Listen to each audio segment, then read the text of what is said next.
Tak nak bagi asap banyak kan. Kalau dulu aku masak kan, aku terpaksa letak benda ni, penapis udara ni dekat-dekat, ataupun buka tingkap macam ni. Nak bagi asap keluar geng.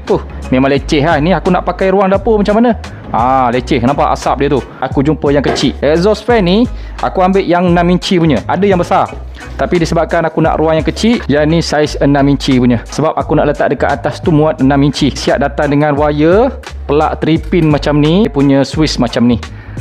Tapi kalau korang nak custom kan, korang tebuk lubang siap-siap pun boleh dekat sini. Masa korang nak renovate dapur ke apa, korang buat lubang. Yang ni memang untuk lubang punya. Okay, yang ni industrial spec. So kalau nak yang besar pun ada juga. Drill ke wall plug kan, dia ada bagi juga. Dia punya wall plug. Yang ni dia punya sellotape lah untuk sambung wire tadi. Nampak kan? Ni contoh kau nak letak dekat sini kan. Ini nanti korang buat lah wiring cantik-cantik kan. Nampak? Asap tadi yang banyak-banyak tadi akan pergi dekat exhaust fan tu. Ni lubang untuk sedut dia, dan ni lubang untuk keluarkan angin. Kalau korang nak buka pun boleh ni. Yang ni kalau nak bagi dia open saja, contoh kita tutup, dia automatic tertutup balik.